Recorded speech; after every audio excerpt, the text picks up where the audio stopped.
Welcome to Born on the Bayou Sports, a Houston sports show made for Houstonians by Houstonians. Join Tim Costello and Scott Barzilla every week as they break down the latest in Houston Astros, Rockets, and Texans news. Tim's a former minor league broadcaster, and Scott has written 2 books on the Baseball Hall of Fame. Yeah, if Javier could get it figured out, it would make things a lot easier because he was that guy everybody was counting on this year to be a Cy Young candidate, take that big step forward and help anchor this rotation with Fromber. Since he's come to Houston, you can look at the development of guys like Carlos Correa defensively, Jeremy Pena defensively. I mean, you can know Alex Bregman's, certainly I think a better than average third baseman. And now you're putting teams in 3rd and 8, 3rd and 7, 3rd and 9. Now here comes Will Anderson. Pin back your ears, let's go. So if you're Bayou born and bred, or just like spending time in the H, sit down, relax, and stay Houston strong.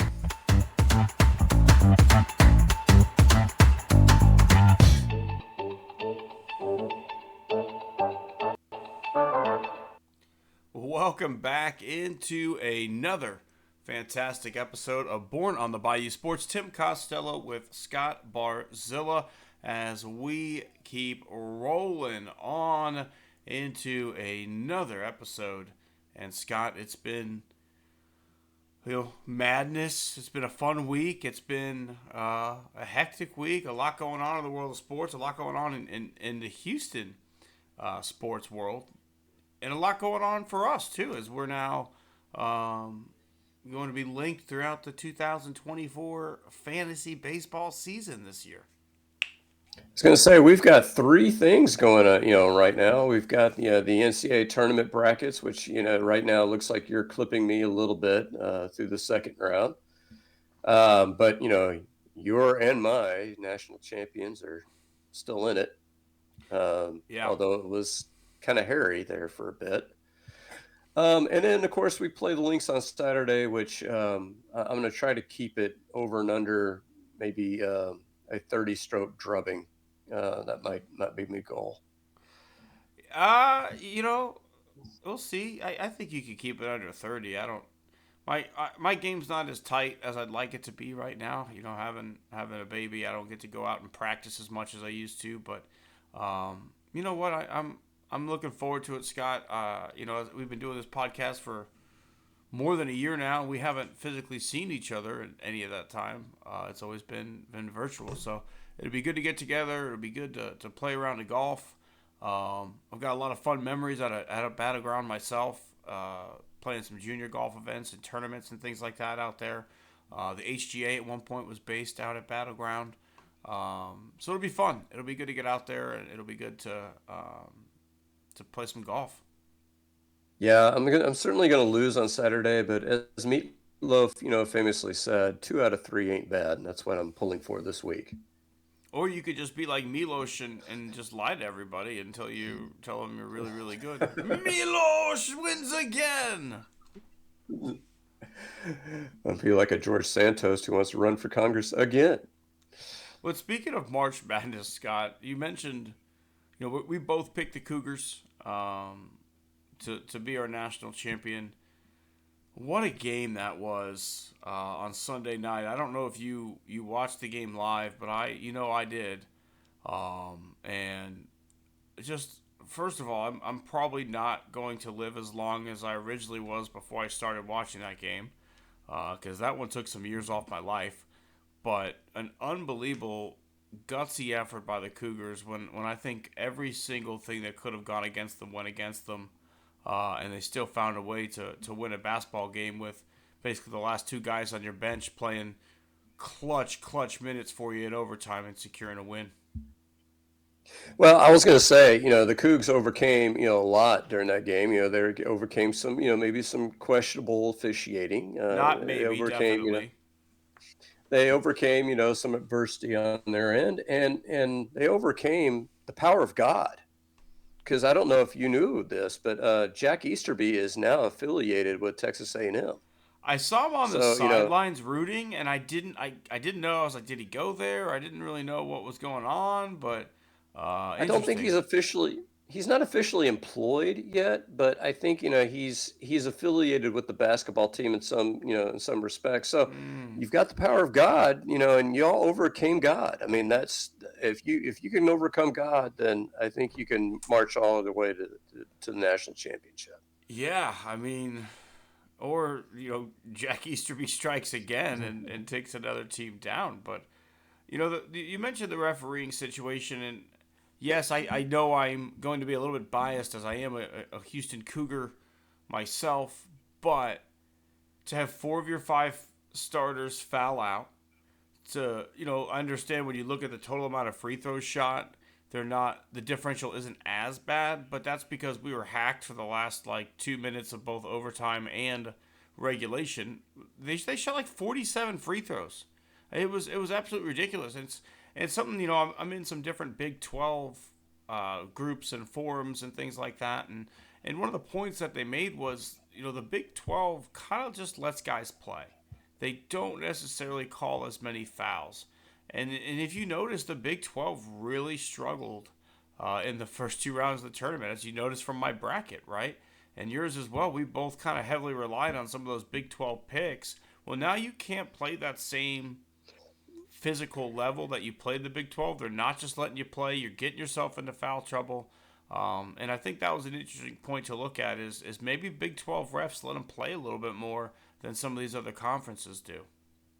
Well, but then again, on the other side, you've got future Big 12 members of Colorado and Arizona, making nice runs.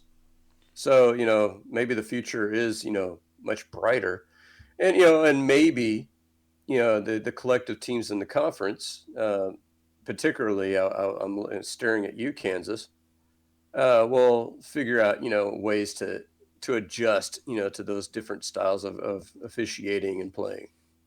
Yeah, I mean, it's definitely an interesting situation, right? It's the football's the same way, right? Like every conference has their own referees, and every conference calls it differently, and then you get into these bowl situations where, um, maybe the Pac-12 refs let the flags fly a little more often on pass interference, or maybe they don't call holding as much, or whatever it is, right? Whatever that conference is focused on all year, that's how they're going to officiate that game. Well, the Big 12 obviously has said this year, like, hey, we've got some physical teams, like, let them play, let them do their thing. And that has allowed a team like Iowa State to be who they are. That allowed a team like Houston to be who they are.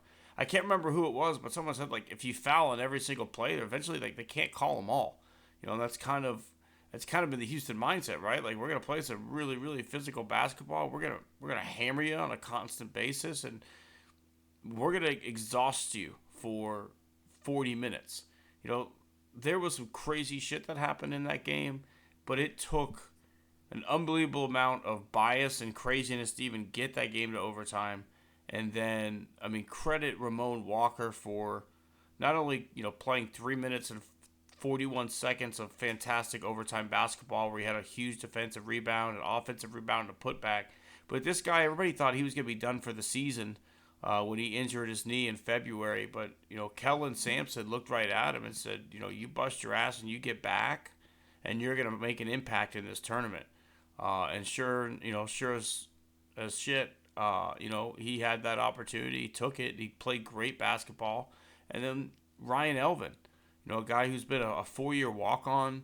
He averages, like, across the whole season, like 4 minutes a game, and most of them come in garbage time. Jamal Shed fouls out. Your best free throw shooter fouls out. Emmanuel Sharp fouls out. LJ Cryer fouled out. Ryan Elvin had to come into the game. He had nowhere else to go. Ball goes right to him, as it does in sports normally. He gets fouled, and now the last guy on your bench has to make a free throw for you to hold on to this game. And sure as shit, he stepped up to the line. He hit the one free throw out of the 2 that we needed. And UH was able to survive and advance, as they say. But that one definitely put some hair on your chest if you're a UH fan. Well, and I think a somewhat tip of the cap to A&M. I mean, nobody expected them to go nearly that far to play that kind of game. So tip of the cap. I'm going to take a removal of the cap for a couple of different schools. I mentioned Kansas. Kansas seems to perennially disappoint. But so here's my question. If you're, let's say, a Kentucky Wildcat fan, are you calling for John Calipari right about now, or are you willing to wait, another year or two, to see what he comes up with? I mean, you gave him a lifetime contract. Like, you're kind of stuck with him until he's ready to be done with you. Um, I think the thing with Calipari is it's all about that next recruiting class, right? Like, at the end of the day, he's got so many guys that just go one and done that, like, yeah, maybe we didn't make it that far in the tournament, but we still have a top 5 recruiting class next year. And we've got the number 2 power forward in the country coming to play. Like, no one. I think there's a funny quote. It's like no one's influenced or created more young black millionaires than John Calipari. Like, this guy just continually gets guys drafted in the lottery and continually churns out NBA players. Like, does that formula always work for NCAA tournament success? No. Like, sometimes it does not work for NCAA tournament success, but he's still going to get top players year in and year out who want to come to Kentucky. So, the hope is at some point maybe one of those teams has a guy like Anthony Davis who can put the whole team on his back and carry you. But, that's why you keep a Calipari, right? Because you have the ability to get those top level recruits. It's kind of like Nick Saban, right? Like, I guess not as much with the results in the end, but you're not going to fire Nick Saban. Nick Saban walked away when Nick Saban was done. There's got to be an adjustment at some point on his part. Because you mentioned the Unibrow. I mean, that's the last time they won a national championship. I don't know if you saw this, but the Ignite are no more. I did see that, yeah. It's going to be interesting going forward for the landscape of these guys who don't want to go to college, right? Because I get that NIL's there, but not, what if you just don't want to go to college? Like, what if you legit just don't want to sit in Art 101 at 8:30 in the morning? Yeah, and I think one of the things at college they need to do is they need to look at, I don't know if back in my day there was something called Prop 48. And so imagine this, you sat for the SAT, right? And so, you like me, your SAT score was 4 digits, I'm sure.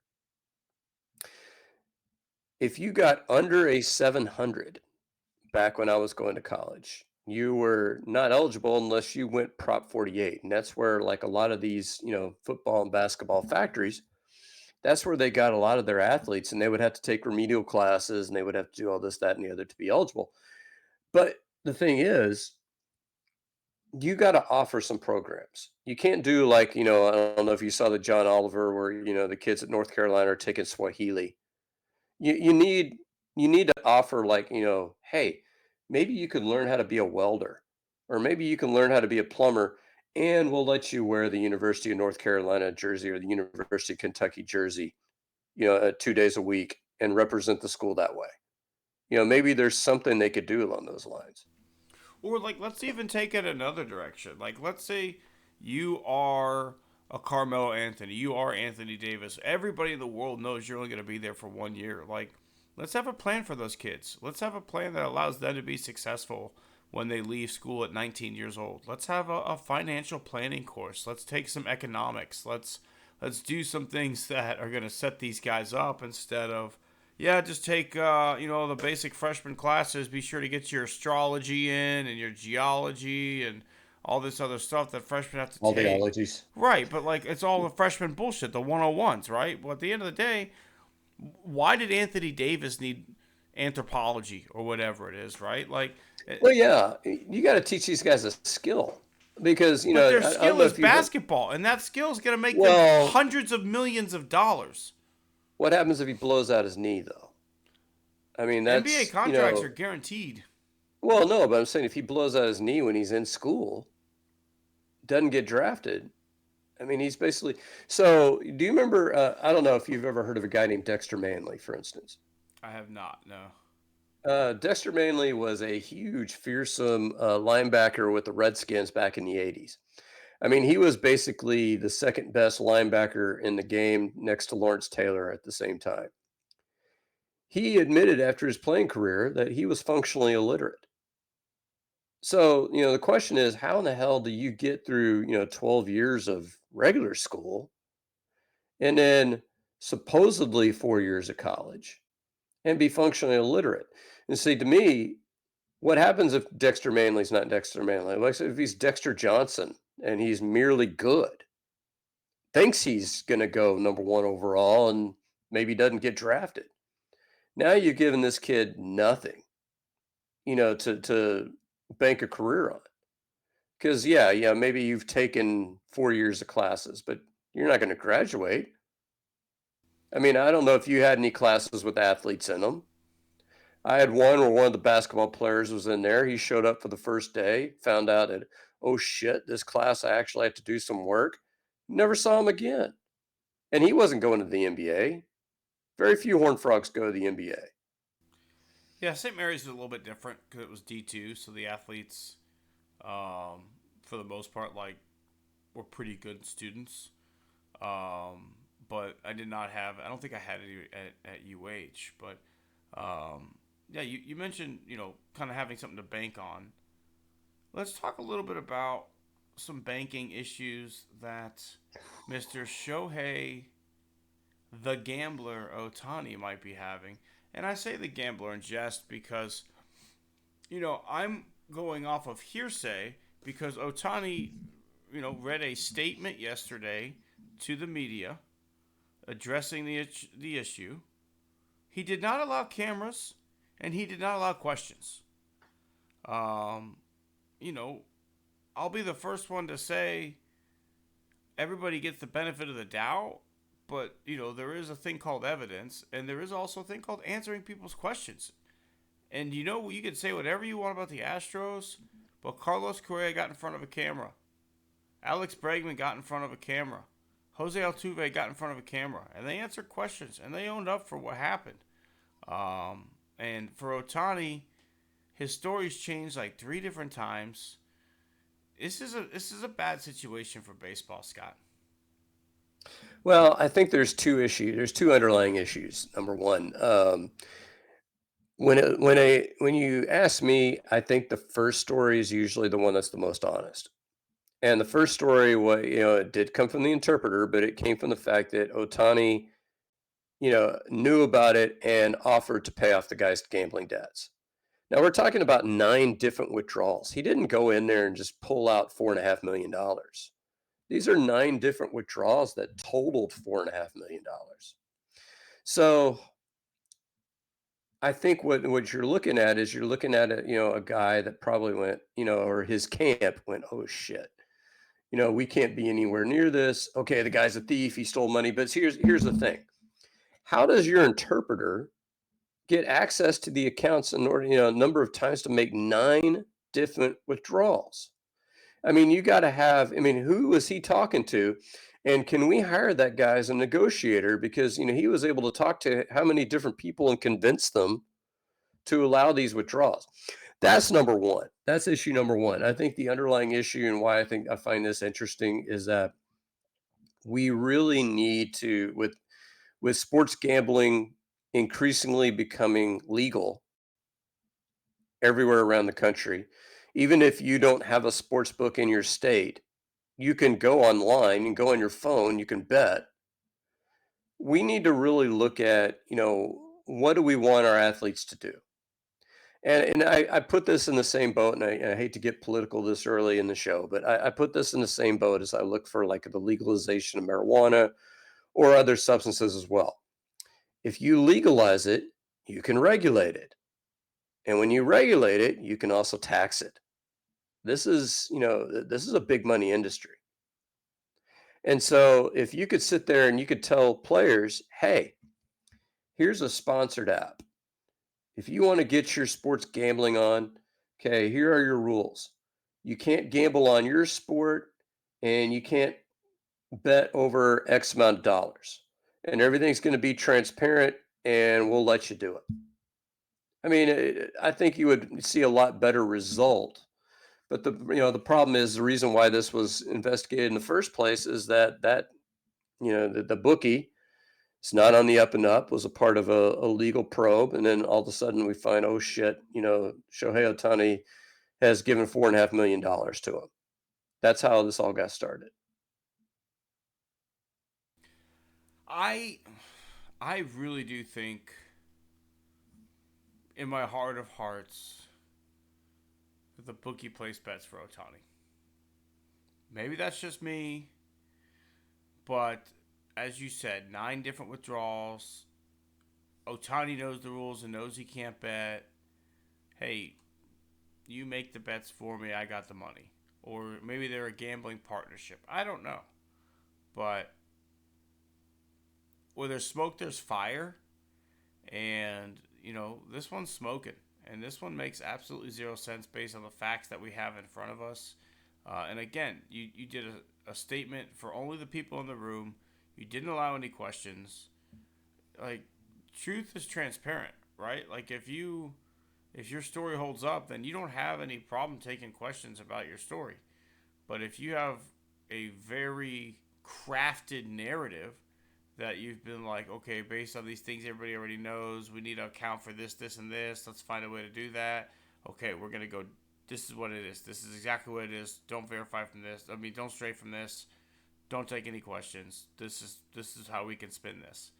I don't know. It's not a good look because you've got the Pete Rose situation, right, where your all-time leader for hits, arguably one of the greatest hitters who's ever played the game, is not in the Hall of Fame because he gambled on baseball.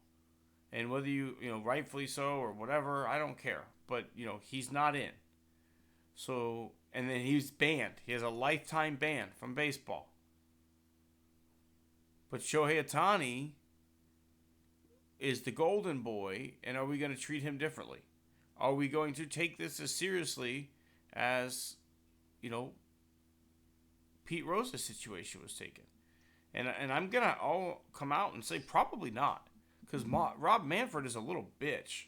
Say what you want about Bud Selig, brought the hammer down at different times. Like, I don't think Bud Selig was a great commissioner by any stretch of the imagination, but he wasn't afraid to discipline people.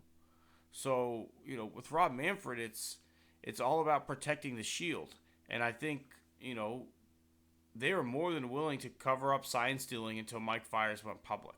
And then at that point, it became Astros the only team that's ever done this. Let's, hang them out to dry and everybody shut the fuck up about it.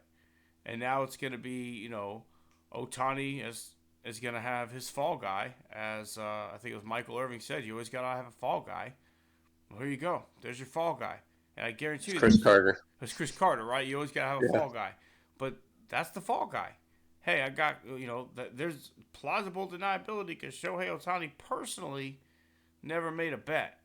And you can just say this guy stole the money from me, but, I'm not going to press charges.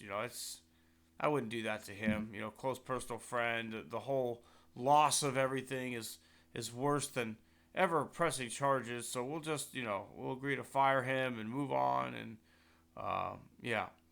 But so, yeah. And here's the thing. So, before I get to my overarching point, the interpreter started off when he was hired by the Angels was making $80,000 a year. I think that ended up escalating to over $200,000 a year. When they moved over to the Dodgers. If you're a bookie, are you letting somebody who's making $200,000 a year, $250,000 a year, you letting them run up a $4.5 million tab? No. So no, there's no way in hell. Either the interpreter ran his mouth and said, "Hey, it's okay. I work with Shohei Ohtani. Yeah. He's totally got my back. I'm good for it. Shohei's got me," or Shohei was involved. That's what, and I think at the very worst or the very best for Shohei, that interpreter is a fast talker, and we need him as a hostage negotiator because he could talk some people into some shit that I would never, because if I'm a bookie and my business is to make money, I'm not going to let you run up that kind of a tab unless I have a virtual guarantee. Now, to me, sports gambling, there are 3 issues, and they range in order of magnitude. Number one, You don't want athletes wagering more than what they have because then, they become susceptible to pressure. So it doesn't matter what they're gambling on. And you've seen guys like, Jordan, was rumored to get involved in gambling. In fact, there's all kinds of rumors that that's why he went away to play baseball, was because he was actually a shadow suspension. Charles Barkley's had, issues at the casino. You always worry about guys going above their heads, and then all of a sudden, now now's when the guys, the goons can come and pressure you into doing stuff. The second level is you don't want him gambling on baseball, period, because if I'm a sharp gambler and I see Shohei Ohtani leveraging a bunch of cash, even if it's not involving the Dodgers or the Angels back when he was with the Angels, he's inside the sport. What does he know? He knows something. So you definitely don't want that. I think where Rose, I think, got hammered is Rose was betting either on the Reds or against the Reds. And so I was always in favor of banning Rose for life. What I think was the shitty thing to do was for the Hall of Fame to come back around and go like, oh, if you're on the banned list, you can't get in the Hall of Fame. I think Rose only took the deal because he thought, okay, I can get in the Hall of Fame, never go back in baseball again. But yeah, you need to stand up and you need to answer some questions. Who is signing off on these withdrawals from your account? Do you have a financial advisor? Do you have, an agent that's doing this? Or are you just handing the keys to the kingdom to some interpreter? That's worrisome, even if he's not gambling, because what happens if a guy robs him blind? Now all of a sudden, maybe here comes the big bag bookie going to sit there and say, "Oh, Shohei, I'm going to need some money, or I'm going to need you to throw some games," or and that's when it all starts. Yeah, it's a dangerous territory. Once you start going down the owing those people money, it's not where you want to be. That's not the kind of people that you want to owe money to. You don't want to let the mob get their claws into you, right? And at the end of the day, that's the potential here, right? That's what everybody worries about is, as you said, throwing games, or not even necessarily throwing a game. It was it uh, City College in New York, right, where they got in trouble for point shaving, Point shaving. and so right, Yeah. like stuff like that, where yeah, I didn't necessarily throw the Or game, but Donahue. I'm up 5 runs in the ninth. Okay, we let a couple in, or hey, I struck out looking with the bases loaded when we're already up one. Let's not go. Things like that where you don't want to have to question Shohei Ohtani going forward, right? Like you don't want to have to sit back like the sports writer in 1919 did and go back through every play of the World Series and start circling ones that seem questionable to you. That's just not what we want to do with a guy that we should just sit there and be able to be in awe of someone who can hit and pitch at the level that he can. Yeah, in the world of sports, what sports is entertainment comes down to the fact that you don't know what the outcome is going to be. You look at, like, say, U of H, A&M. Hey, U of H, by all accounts, should win that game, but that game was in doubt. You didn't know what was going to happen. That's what makes that win exciting. If you've got, a player, or like, with Donahue, in the NBA, or, referee with their thumb on the scales, even if it's just nothing but point shaving, or, I'm gonna get to the over by calling a bunch of fouls like Donahue would do. I mean, you're crushing our faith that, it's on the up and up. Yeah, couldn't agree with you more. I definitely think it's just like this. It just tarnishes your legacy. It just tarnishes what you've done, and we don't want to think about someone who could be, a Hall of Fame type player in that way. Um, but keeping on the baseball track, the Astros are breaking spring camp. Technically, they already have. They've made their way back to Houston. They played last night at exhibition against the Sugarland Space Cowboys. Still weird to call them that because I worked there as the Skeeters. And they actually lost that game. I think it was 3-1 was the final score. They play another Yeah. one again tonight. Scott, final thoughts, final tune-up thoughts as they get ready for the season here. I really like I really like what I've seen offensively. I think things are rounding into shape there. Jake Myers, we wanted him to have a good camp. He had a good camp. I think you've seen all the regulars, do enough to where you feel good about what they're doing. And you like what you've seen from Hunter Brown and Christian Javier so far. Rano Blanco obviously has made the team at least initially, I'm sure. We'll see what happens when Urquidy and Verlander come back. I think that's going to be the one area that you're going to be worried about is just for these first couple of weeks is what's going to happen with the rotation. That's a little thinnish. But we're going up against the Yankees, whose rotation is also thinnish. So that's a good time to catch them. With Garrett Cole on the shelf, and Carlos Rodon, who knows what the hell he's going to do this year. So I thought he was I'm hurt like where. again. Oh, I don't know. Probably hangnail. Who knows? Anal fissures. It's hard to say at this point. Yeah, no, I thought Rondon was hurt again, but I think you're right. We can hopefully slug your way through the first month and a half of the season until you get some of those arms back. Myers started off unbelievably hot, did kind of cool off a little bit towards the end of camp. I think he's breaking with like an 837 OPS though, which is certainly encouraging. Jordan looks like Jordan again. Bregman had a 2 home run game the other day. I definitely agree with the offense is rounding into shape. Um, One of the things I did hear coming out of camp though that's interesting is Bregman um, told Boris he might be willing to negotiate during the season on an extension with the Astros, and I think that's definitely an interesting change because number one, Boris doesn't like to negotiate in season. Number two, Boris just got his ass kicked all off season. The only thing he could truly count as a win has to be the Altuve contract, and that was Jose Altuve going to him and saying, "I want this done. Find a way to make it done. Don't let money screw it up." Everywhere else, when Boris looked to go get his clients got fucked, and they ended up in a city most likely they didn't want to be on short-term deals. So, if you're Alex Bregman, yeah, I am willing to negotiate. I maybe don't want to end up playing for the Washington Nationals for a crap ton of money. Maybe I just find a way to stay here. So that'll be an interesting development maybe in the early months of the season if the Astros can find a way to hammer that out. Yeah, I think that's right on the money. I think when you look around baseball, and I think Bregman's is not a dumb guy.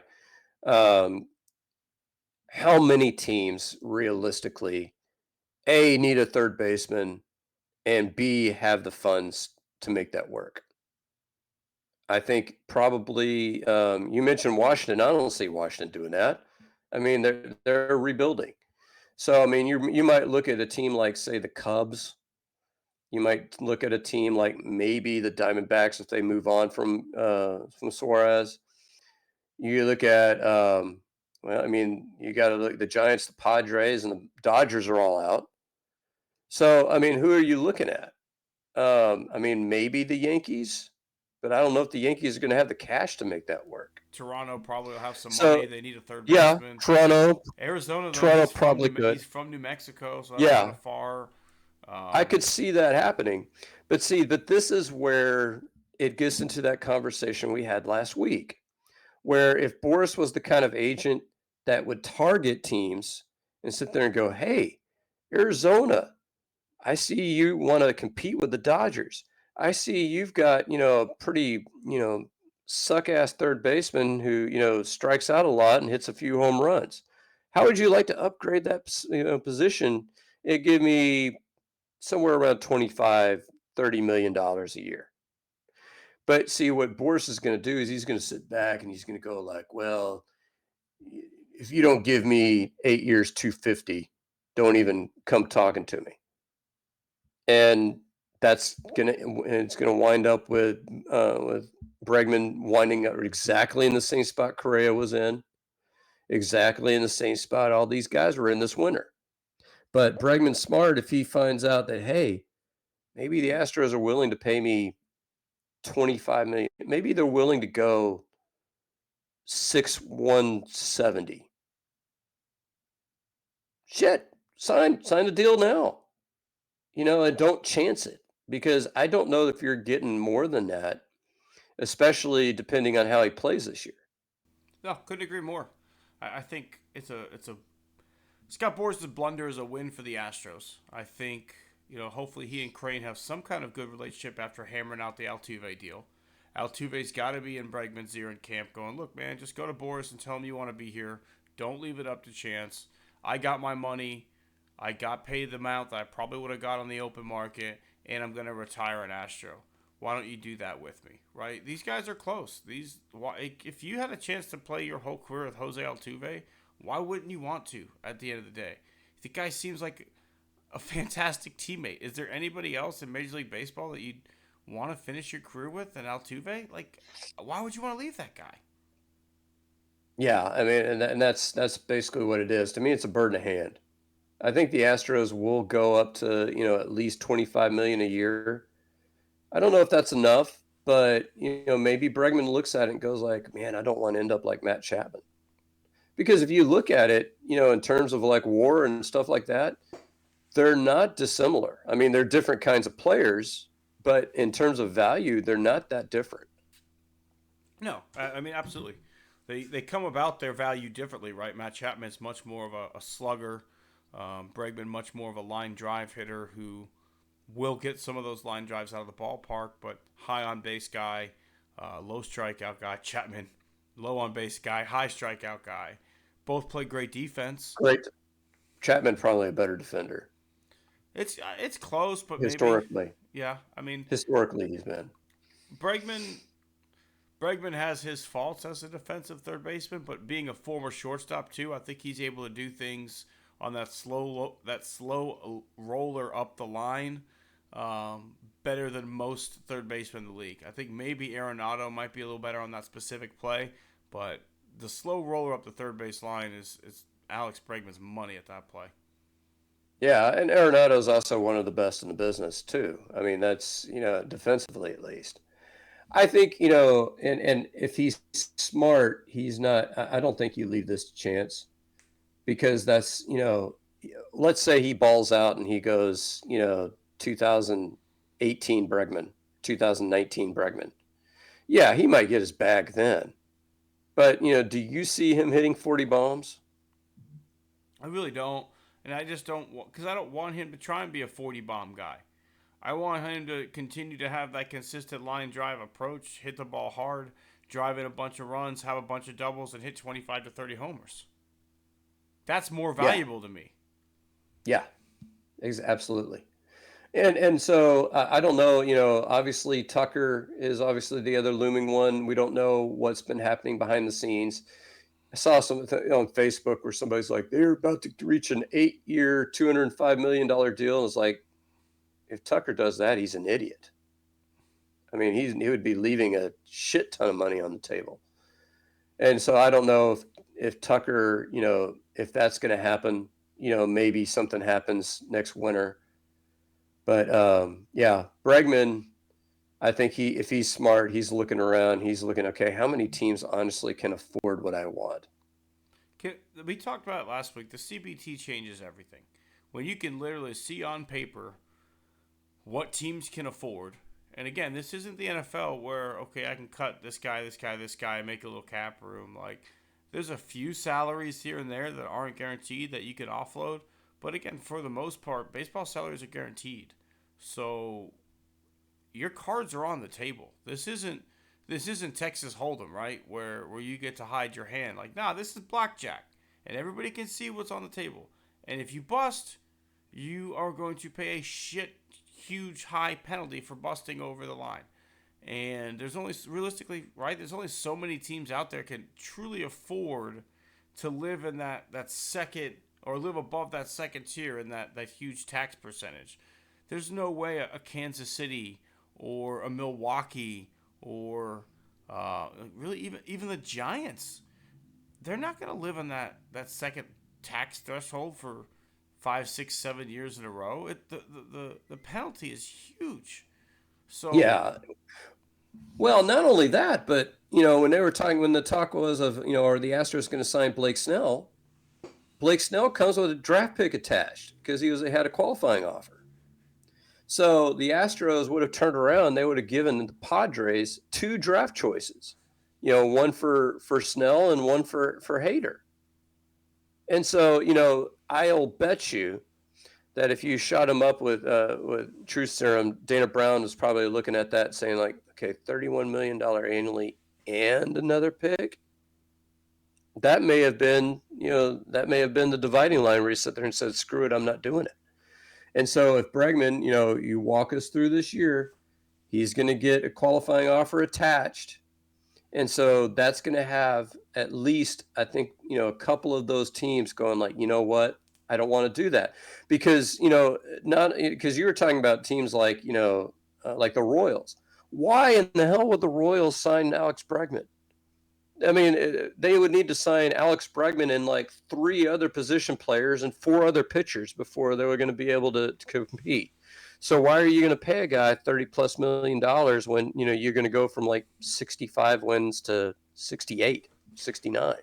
It's tough right now too, right? Because the Rangers showed you could go out and spend a shit ton of money and win a World Series, right? Like it's not typically the way to do it, and it's not how I would recommend it because I think the window is a lot shorter when it's that way versus the homegrown talent. But there's no saying that some team can't come out and spend $500 million in contracts next season, right? Like that's not necessarily out of the question. It's just, is there a team that has some good young pieces in place, that has the cap space and has an owner willing to say, okay, let's go, I'm all in? I don't know if that team exists. I think the Rangers were kind of a different scenario. Like, number one, they opened a new stadium during a COVID year, so they never really got the, I guess, attendance boost that a new stadium would get you. And so they were already kind of in a hole from that. Then they really had no choice, right, at that point. Like, you open a new stadium, got no fanfare for it. Your team's not doing anything. You've shown no way of competing. You signed 2 guys, the next year for $500 million between Simeon and Seager, and then you had to go splurge again the next year. So I don't know. There's no reason to think that a team like that couldn't do that, but you have to find the right situation. The A's are moving to a new stadium, but the A's aren't going to go out and spend $500 million in contracts. Not yet. No, and look at what not as long as Fisher's the owner. Well, and look at what the Rangers did. And God love them. They rolled the dice and it worked out for them. Tip of the cap to them. But look what happened this winter. They, any opportunity they had, to bring guys back, they turned down. I mean, the only guy that they were really able to bring in was, David Robertson, who I don't know how many other teams really wanted him at this point. You lost, your bullpen sucked. You lost half your bullpen. Your rotation had a lot of names, but you've got I think half your rotation right now is on IR. Quite literally. I mean, you've got DeGrom, you've got Scherzer, you've got Talamale. I mean, what did they got left? I mean, Nathan Eovaldi and pray for rain. I mean, what are you doing? Oh yeah, Michael Lorenzen. Yeah. Okay, great. You can play a 3-game series now. But the Dave 4th and Dunning? 5th games, you're just like you. No, I mean, I'm with you. And on top of it, right, you lost all your top prospects to go get a guy like Scherzer. But you know what? Like, Yeah. You won the World Series, right? Like, as a fan. Like, Yeah. I mean, tip of the cap to them. I mean, you did like what the Marlins did back in the day. Marlins is way worse because they sold everybody off after they did it. But Well, yeah. But I mean, it's the Astros are such the exception to the rule in today's baseball because you look at all these other teams that made World Series runs, right? Like, they fizzle out pretty soon afterwards, because if you have young players, they either all come up due and you got to pay them, or if you made moves like the Rangers did, those guys walk. Like you can go all the way back to like the Royals, the Cubs, the Red Sox. The Braves are still hanging around there, but the Nationals, like a majority, other except we'll say the Astros and the Braves, these teams are one and done. And then they don't get back to that level again for quite some time. Like the Red Sox won the World Series, then sucked, then had a good year, then sucked again, fired a manager, sucked last year. Well, it's tough to continue to compete at a high level because most times you're having to make moves to stay in contention, right? Like if you're a first place team, you're most likely doing things at the deadline, which means that you're giving away some talent in your minor league system. At some point, the cupboard runs bare. So how are you able to replenish midseason? If you don't have the prospects coming up and you don't have the trade pieces to go get a guy, that's where most teams fall off. The Astros have gotten lucky. They did a great job of scouting Latin America, and they had a lot of really, really talented arms come up through that system, which allowed them to overcome a lot of the losses that some of these other teams have not been able to overcome. Yeah, I think you have to be clairvoyant almost in a way, and I think that's why the hiring of Dana Brown to me was such a spot on hire. Is that self scouting is so very important. If you look at those Braves teams from the '90s, what they did is they traded away a bunch of guys who were highly rated, by Baseball America and whatever else, but didn't amount to shit, when they went to other teams. And the guys that they ended up promoting, to be a part of their team, they ended up, succeeding. And so when you look at these Astros, you look at this team, this team has a tremendous winning percentage on the number of young players they've called up who have banked in and turned in great performances, and guys who were not highly rated. I mean, guys like Christian Javier were not, top 100 prospects. Guys like, Luis Garcia, not a top 100 prospect. Fromber was not a top 100 prospect. But you call them up and all of a sudden, boom. Last year, JP France. Who the hell had heard of JP France? If you're not an Astros fan, I guarantee you hadn't. I think Hunter Brown had some sizzle to him, nationwide. But other than that, a lot of these guys that they're calling up, nobody's really, outside of Houston hasn't heard of. But, we certainly hear about them after they come up. No, you're absolutely right. And that's where, as you said, the Braves and the Astros, they've been able to let some of these big name prospects go in trades. And again, you haven't really heard much from them. We traded away Derek Fisher, who was, supposed Seth to be Beer. Seth Beer. Who was the one that went to Philadelphia for the closer? Oh, Brian Giles. Oh yeah. Shoot, he was Vince Velasquez. Yeah. Capel. He bounced. Woo! There's a big name. I'm just saying, we haven't. Yeah. There hasn't been a ton that you're like, man, I wish I had that one back. The main one is a guy that you just didn't give one more year to in JD Martinez. Maybe right? Teoscar Hernandez. Maybe. But like when you look at the offensive talent the Astros had, like in their World Series run, like where's Teoscar Hernandez playing? When you've got a Jordan and you've got a Springer and you've got a Kyle Tucker, when the Astros are at full strength, or even throw Michael Brantley in there and get rid of Springer. It's still tough to fit a guy like that in there. I'm not saying I wouldn't want him, wouldn't find a way to make it work, but it's not like they were like, man, we wish you had that guy back. Or you would hope you'd gotten more than Francisco Liriano out of it. That too, yeah. So not it's exactly kind of like a key piece. Well, yeah, I mean, it's kind of like where the Dodgers are, and probably on their, Jordan, Alvarez trade on their end. They're probably, I mean, they may have looked around, they may have looked like their team, going like, shoot, I don't know where this guy's going to play, but shit, get more than Josh Fields. To be fair, though, like Josh Fields was good Well, for he the was a decent, Dodgers. Like yeah, he was a decent relief pitcher, and Liriano served I a mean, role. I mean, he was your lefty he's no specialist, but Larry Anderson, right? Like the Red Sox fucked that well, up completely. Larry Anderson performed well for the Red Sox. They just, I mean, again, you're looking back in hindsight, and you're going, shit, this was a Hall of Famer. They're probably looking at Jeff Bagwell thinking, this guy's like a light hitting third baseman.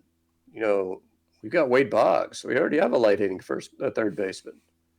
If they would have seen him as a power hitting first baseman, Yeah. well, shit, that changes everything. If only they had introduced him to Ken Caminetti a little bit sooner in his career, then maybe those No, muscles would have grown. It was Jason Grimsley. I see. I've heard it was Cammy. No. See, all the people who want to sit there and say it, and it's like, because Jason Grimsley came to the Astros, it's like, okay, timeout, folks. Jason Grimsley didn't even make the team, and so I could see this, conversation in spring training. Hey, Jeff, I know you're the reigning National League Rookie of the Year. Oh yeah, you're that Jason Grimsley guy. Wait a minute, you hold the record for wild pitches in an inning, right? Yeah, that's me. So let me tell you what got me to this place in the big leagues. The juice. How I Managed by Michael Scott. by Jason Grimsley. How I managed. How I was able to lead the major leagues in wild pitches in an inning. I was on the juice. That's like Happy Gilmore, where he's like, I still hold 2 records on the high school hockey team: most penalty minutes, and I'm the only guy who ever tried to take his skate off and stab somebody with it. Yes, sir. Jason Grimsley. And the only guy who was thin enough to crawl in and get a bat out of the umpire's locker room to save your teammate Albert Bell. That's quite the honor. 3 records then, apparently, for him. But let's keep this rolling as the Rockets keep rolling, Scott. They are now just a half game out of the play-in round. You and I talked at the beginning of the year. We want them in that play-in for the playoff experience. You get a pick swap. It really doesn't matter where your pick ends up because you get a better one anyway. Go win as many games as possible. And then we hit a point in the season where it just wasn't happening. This team wasn't playing good ball. Jalen Green wasn't playing good basketball. Well, now Jalen Green's playing the best basketball of his life. Jabari Smith's playing the center position, and it's allowed this team to space the court out, and it's just allowed Jabari to be that second option, the guy who can hit elbow jumpers, and it's allowed Green to create. It's allowed Eamon Thompson to use his athleticism. This team all of a sudden has that spark back in him again, and I gotta tell you, I'm really excited for the game I'm attending on Sunday. Playoff implications on the line against the vaunted Dallas Mavericks at home. It's gonna be a great time. Yeah, and I want to do a tip of the cap to Lawndale, who has played some key minutes off the bench. In fact, started at center. When Jabari had his missed game for extracurricular activities.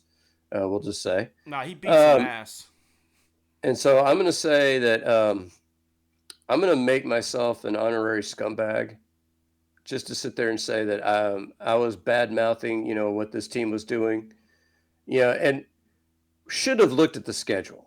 I mean, the schedule has been very favorable and good for them. They've won these games fairly handily. So they're taking care of business. But now's nut crunching time when you're running up against, teams like Oklahoma City and Dallas who are in the playoffs. What do they do now? And this is what, and this is the problem with the Western Conference. I was looking at this. Have you seen who the 4 play-in teams are right now if this season ended today? I know the Lakers and Golden State Warriors, Sacramento, Phoenix, and Phoenix. Yeah. Phoenix and Dallas, I think, are the 4. So Phoenix, Dallas, Lakers, and Golden State. Okay. Are your 4 play-in I mean, so imagine, before the season, if you told Phoenix fans after all the trades that they'd made, you might make the play-in.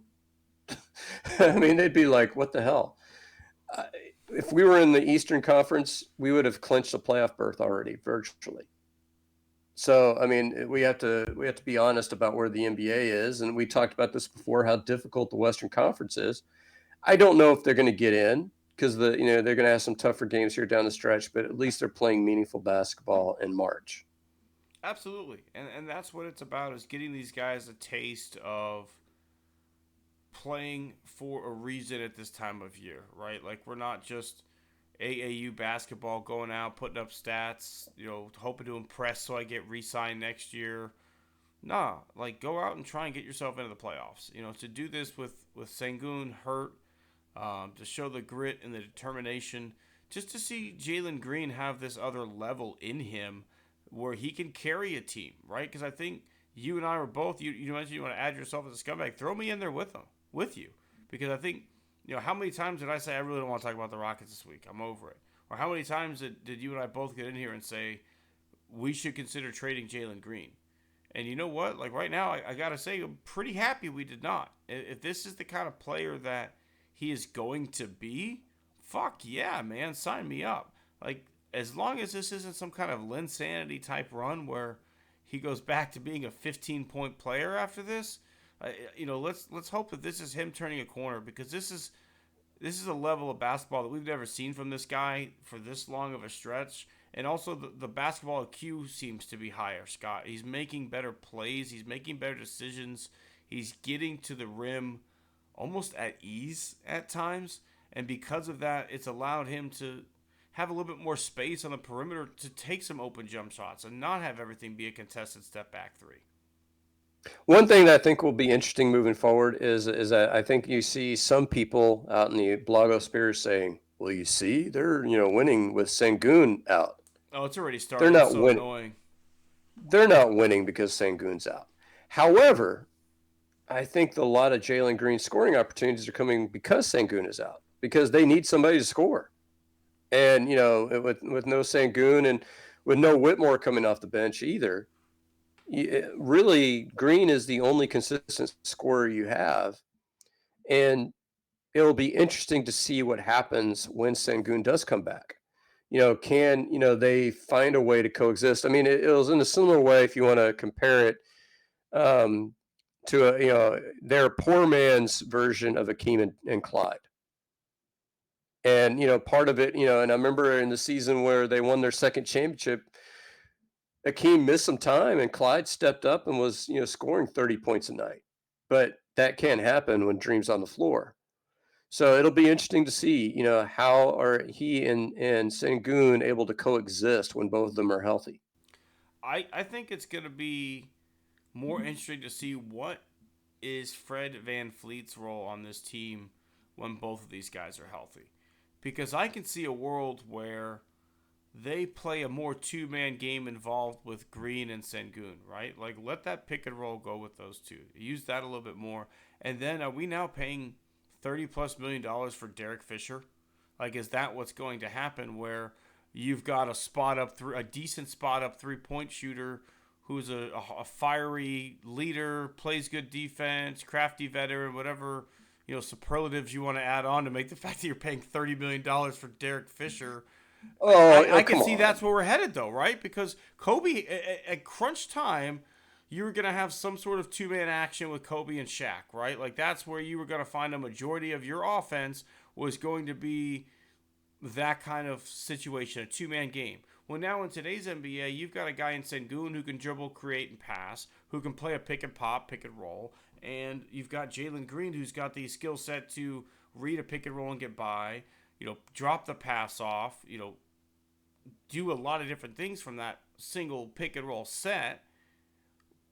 It's going to be interesting, because I think you're going to want to use that more. You're going to want to bring that in more if you can find a way to get these guys to play together more fluently. Derek Fisher? Really? I mean, come on. How many fucking rings does Derek Fisher have, man? Yeah, but come on. So I look at Fred VanVleet as kind of like a sports car in a school zone. He doesn't, you just want to get from point A to point B. You want this team to win. You want the team to win the most efficient way possible. And that's, I think, you're spot on with playing a two-man game with Green and Sengun. Derek Fisher, I don't care. You could put him on the worst team in basketball. I don't know if there's any way he was scoring 20 points. I just don't, think there was any way he could do it. What I said was, do we turn him into Derek Fisher Well, but by I the think role that he plays. I'm not saying that their skill sets are similar. I'm saying, are we going to now be paying $30 million for a yeah, guy who doesn't have the ball in his hand as a point guard, who's a spot-up three-point shooter and a good defender? yeah. I mean, I think he's still a better point guard than Derek Fisher, and I think he would get more assists, particularly in the transition game. And I think he's a better defender. I think I saw a stat where him and Green both were amongst the 10 best defensive guards in the league by advanced metrics. So yeah, I mean, I think you're pigeonholing him a little bit, but yeah, I mean, I see your point, and it feels bad to pay a guy that much money when he's not a star. But you know what? If you're winning basketball games, I could give a shit. No, you're right, and I do think somewhere down the line, if you really want, like if Amen Thompson blossoms, and let's say there's a scenario where because the Rockets have two first-round picks, I think one's going to be towards the end of the draft and one's going to be more up front. What if Jamal Shedd's sitting there at 25, 26, right? And you get a guy who is a true backup point guard and he blossoms 2 years down the road, and maybe you find a way out of that Van Fleet contract. Who knows? I would love to keep Jamal Shedd in Houston the same way that the Texans did with Tank Dell. I think maybe you thought I was a little bit of a homer as hard as I was going for Tank Dell, but I think you have to sit here and admit, Tim, you were right on Tank Dell. And I have the exact same feeling about Jamal Shedd that I do about Tank Dell. I may be a little bit undersized, but the tenacity is there, the character is there. He's the kind of guy that would be a phenomenal, backup point guard to give Van Fleet some rest. Because I don't necessarily know if Amen Thompson is going to be a true point guard in the future. He could very well just be a wing and a slasher. He's a lot like Russell Westbrook, right? Like there's a lot of that in his game, and you may not want the ball in his hands all that much. And so if you have your wings of Thompson and Jalen Green, and you've got a point guard of the future and Jamal Shedd sitting on the bench, giving you 15, 20 good minutes a night with Fred VanVleet, with Cam Whitmore, with Jabari Smith, with Sengun, like all of a sudden, that's a scary team. Yeah, and there is some bad news. The bad news is that the pick that the Rockets have is actually going to be conferred to Oklahoma City unless it's one of the top 4 picks. Gotcha. So you're gonna have the Nets pick. However, I think we are long past the days of just selecting lottery tickets and guys that are great athletes. I think it's time to draft some good basketball players. Get me Jamal Shedd.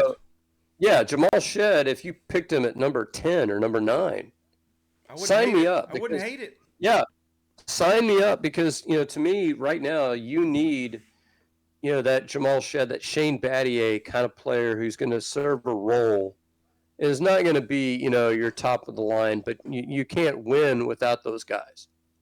And, I think Shedd, at the very worst, I mean, look at, a guy had a career like, say, Jameer Nelson.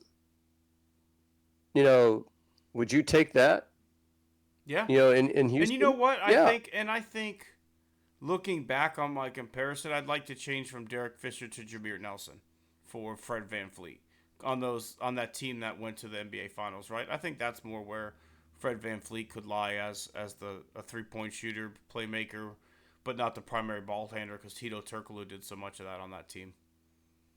Yeah, and so to me, if you draft a guy like that, if Shedd is a Jameer Nelson, then sign me up for that.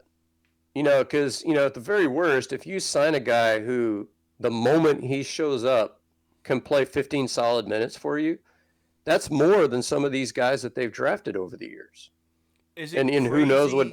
Is it crazy that I think Jamal Shedd could be a more athletic Chris Paul type player who can give you 10 assists, who could, if you want 20 points from him, he could give you 20 points, but he's just as fine giving you 12 assists and 12 points. I think that's the kind of player that he, maybe not fully the scorer that Chris Paul is, but that mentality. A legitimate, true point guard who has the offensive skill set, but does not care if it's his shot or somebody else's that's going in the basket. And there's just not that many true point guards. I think Chris Paul's one of those guys where if the game dictates it, he'll score 25. But if the game dictates it, he'll dish 20 assists. And, Blake Griffin has 40. Yeah, Paul's so skilled though, even coming out of college. I'd almost sit there and say that he is maybe not personality wise, but as a player, he is a Patrick Beverley that can play offense. Okay. He had that high intensity, high basketball IQ. Beverly just doesn't have the offensive skills to pull that off. No. But Jamal Shed probably does. Yeah. I mean, Shed's a heady player. Fantastic. I think going to be a great NBA player. I really do. I put a star next to Tank Dell's name before the draft, and I said I would love for the Texans to find a way to get this guy. And they did, and he was a star. And now he's Houston royalty, right? Like, he goes to all the UH games. He's beloved. Imagine if they did the same thing with Shed, is all I'm saying. Tillman, you are the owner of the Rockets. You are UH's biggest donor. You are building a new basketball facility. You are friends with Kelvin Sampson. All I'm saying is, come on. Your food is so goddamn overpriced. It's not even that good. Just give us Jamal Shed to Houston Rockets. All I'm saying. And he'll be there when the Rockets pick. I mean, I could almost guarantee that. I want him to walk into the room and say, Raphael, draft this motherfucker or you're fired. That's what I want. I'm good with that. I'm good with that. Give me the Jerry Jones. Give me the full-on Jerry Jones experience with Tillman. I'd like to see what would happen if Tillman, went full Jerry. Start charging people for forks. That'd be hilarious. Yeah. That would actually be pretty funny. There is one little bit of, I guess, housekeeping or news or whatever you'd like to call it that I wanted to get to before we move on to hat tips and scumbags. NFL voted today, and it is official. Cal McNair is the owner of the Houston Texans. He went from CEO, to he's now the owner and the chairman of the team. It was a unanimous decision. Janice McNair pushed for it. I think a lot of this had to do with maybe the turmoil that happened over the lawsuit that the McNair family had between the two brothers that Cal ended up winning. And now at this point, this kind of cements the Texans' legacy going forward. It cements Cal in a position of where he's not going to be questioned, he's not going to be challenged, and hopefully he and Hannah as well can continue to build upon the vision that they have going right now. Yeah, and I think part of it is that Mom is 87, so I mean, and I don't think, from my understanding, is that the financials don't change at all. Who has financial stake? This is more of like the NFL wanting a point man. Yeah, you're the guy with the Texans, and and I think a lot of people made the comparison with Cal McNair to Tommy Boy, and actually, but actually that's a fairly apt comparison because Tommy Boy grows the fuck up, right? Yeah, exactly. By the end of the movie, he's making deals, and he's taking the company forward. It's kind of like Billy Madison / Tommy Boy, right? Like, he's gonna be a teacher. Like, he went back to school. He got a hot girl who got him to wake the fuck up and realize he's wasting his life away. And next thing you know, we've got D'Amico. We got rid of Jack Easterbay. We've got a quarterback. We've got some great looking new uniforms. Things are looking up for the Houston Texans down on Kirby. Yep, absolutely. And I do want to give credit to it's Cody Stutz who had a quote from Cal. I think it was last week where I gave Cal the tip of the cap for how he handled the releasing or the leaking of the uniforms. And, he basically Cal came out and said, he got together with Hannah and the rest of the team. And they said, well, first of all, this is a terrible look. Like, they didn't do the uniforms justice. That needs to be corrected first and foremost. And with that, they created buzz. They got rid of the negative story. And it's things like that where you said Tommy Boy grew up. I think Cal grew up. Cal gets it. I think Cal. Do I want Cal running an oil company, a Fortune 500 company? His dad's old business? Probably not. But do I think he and his wife are kind of maybe a great fit to run this franchise because they actually care about it and love this city and want what's best for it? Yeah. And I think I'm really excited to see what they continue to build and do. Yeah, and I think part of great ownership, you mentioned Jerry Jones, I think is being smart enough to know what you know and know what you don't know. And I think that's, the best thing that he did. I think more than anything, you mentioned Easterby. The moment that Jack Easterby got fired, things started turning around in this organization. The moment that happened. Because what you're saying is you're saying, for better or for worse, Nick Caserio, you're the man. It's your vision. You do it. And that's the best way to run a sports franchise. I don't care what kind of sports franchise it is. You hire somebody that knows the business and you let them do it. And that's what he's doing. He's being a smart owner. He's giving them all the resources that they need, but then he's stepping back and saying, you're in control of this thing. You're the captain of the ship. Let's go. I'd like to think that during the interview process with Jack Easterby, at some point, they're going back and forth, and Jack just says, "Hey, look, okay, I could pick out a nice T-bone by sticking my heads up a bull's ass, but why don't I just take the butcher's word for it?" Little Tommy Boy reference there for you. Yes, sirree, Bob. Well, Scott, let me pray to God. On that note, let's take it to the tips of the cap. A lot of great things happening this week. Why don't you get us started? Actually, I'm going to get an old tip of the cap to the alma mater. I did this a couple of weeks ago, but we've been doing more college visits, and it's ending up more and more that TCU's recruiting is over the top. Got a call from them today, and I was thinking like, wonder what they're calling me about. And they just said, "Hey, we noticed you've gone to a couple of our football games. Would you like some season tickets?" Of course, the answer to that question would be no, I would not like season tickets because I don't see myself going up there that often. But, thanks for asking. It's very nice of you. When UH moved into the Big 12, I very much looked at getting season tickets. Because I was looking at it for UH, it wasn't that expensive. I think it was going to be like $100 a ticket for the season. I was like, okay, my dad and I can go to X amount of games. He can go to 2. I can go to 2 with Sawyer or Haley by myself. Like, okay, yeah, it's fun. Unfortunately, or not unfortunately, but, we ended up having a baby, and taking trips down to Houston by myself without my wife and children is not really feasible. So the UH season tickets went out the window. But, yeah, it's cool to at least think about doing it. And what's nice, too, Scott, is now with UH being in the Big 12, every other year at least, you should have a shot to see TCU play locally if you wanted to go to UH. And then you can still go up and check out a game or two a year if you wanted to do that. Yeah. Yeah, I do every year. I go to one game. Yeah, because the whole thing is you're talking about, okay, I need a hotel room because, the games typically during the fall up until like, say, October, November, they're night games. So, I mean, it's very, it's going to be difficult to sit there and catch a night game and drive back to Houston after a night game. That doesn't make much sense. Yeah, it's a tough drive, man. Like, having lived here, I've lived in a lot of the major cities in Texas, minus Austin, I think is the only one I haven't lived in, but I've lived in San Antonio. Dallas might be one of the worst drives. Dallas to Houston, 45, the whole way. It's a disaster. I'll take San Antonio to Houston over Dallas to Houston anytime. Yeah. All right. So, how about you, Tim? Who are you tipping the cap? Mine is going to be a dual or double tip or a dual faceted tip of the cap.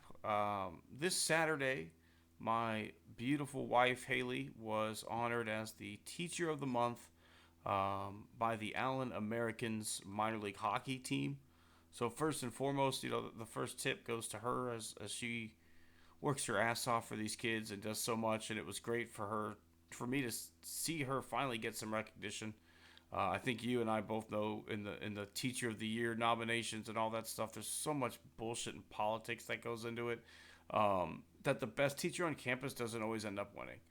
So it was really really nice for her to finally get the well deserved recognition that she got. But second, the tip goes to the Allen Americans. I don't know about you, but me having worked in minor league sports, I really understand what goes into having a well done game or well done production or whatever you want to call it. And they do it right over there. That was my first time checking out that team specifically. They are the Ottawa Senators, one of their minor league teams. I'm not sure what level, but phenomenal arena, great staff, great game, great environment. Um, if you're in the DFW area, I highly recommend getting over there and check out a game. Tickets were not that expensive. But a tip of my cap to Allen Americans and to minor league sports everywhere, right? It's minor league baseball season. Get out there, go watch a minor league game.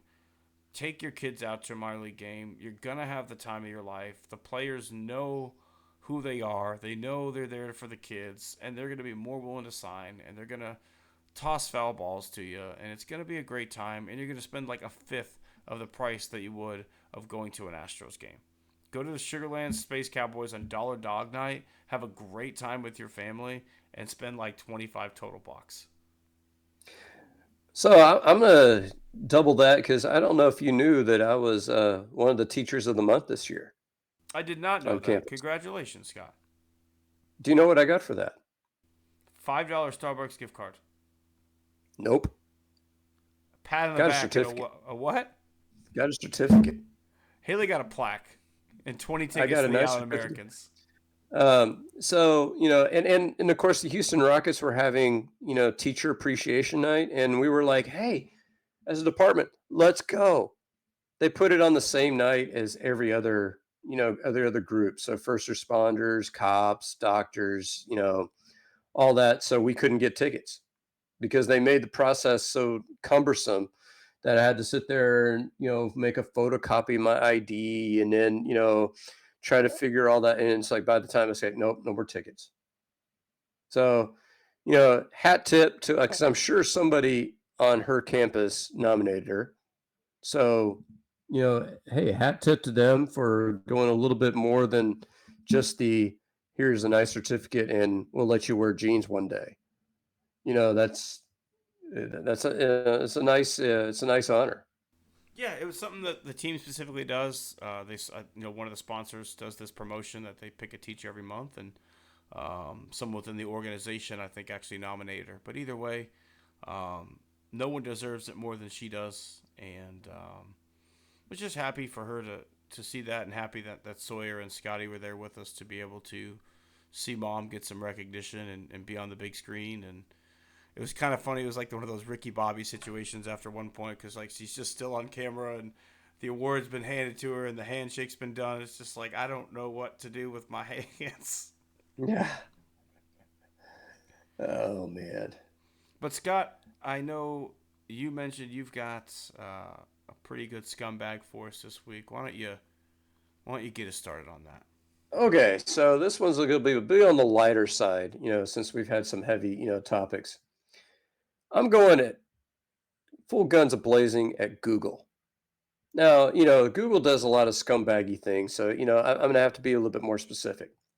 So Janet was asking, hey, when's opening day? And I said, it's Thursday. She said, are you sure? And I'm like, yeah, it's Thursday. And she said, let me ask Google. And we have one of those home Googles.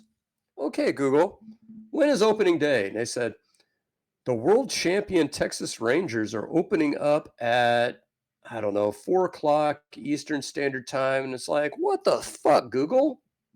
I didn't ask you when the Rangers were playing. I asked you when opening day. I mean, could you imagine, I could see it. Somebody's traveling to Buffalo, New York. What's the temperature in Buffalo going to be? It'll be 25 degrees, which oddly enough was the temperature back in 1992 when the Buffalo Bills came back from 35-3 to beat your Houston Oilers 41-38. And it's like a lot of extraneous information that I had no interest in. Just tell me when opening day is. They've turned into the irrelevant color guy who's like, Bill Spires is 1 for 2 in third inning pinch hit situations when facing a left-hander on Wednesdays that are odd number days in hot months. Well, what it was is I don't know if you saw this SNL sketch where they were making fun of the New York taxi cabs having celebrity voices remind them to put on their seatbelt. I don't know. You heard this one? It sounds familiar. Well, so they had, Bob Costas on there, and we'd like to remind you to fasten your seatbelt, which reminds me of a great Willie Mays catch. And the guys in the car, no, stop, make it stop. I mean, it's, just a lot of extraneous information. I don't need to know when the Rangers play. I could give a shit when the Rangers play, unless they're playing the Astros. I'm with you. As someone who works with Google on a day-to-day basis, they're not a great. I mean, they provided such utility to our life that we have made them synonymous with like living. But yeah, like I'm all for bagging on Google. They're not like they're not a great fortuitous company. Like they do some shady shit, but they got a great search engine, and so we all like to use it at the end of the day. Ask Jeeves. I was just talking about this the other day with someone. I miss Ask Jeeves. I had this little butler dude who would go out and bring me the answer to my question. And what the fuck is Google? What is that? Like, no, we had a personal butler in our homes, all of us, and we just shoot him away. Terrible decision.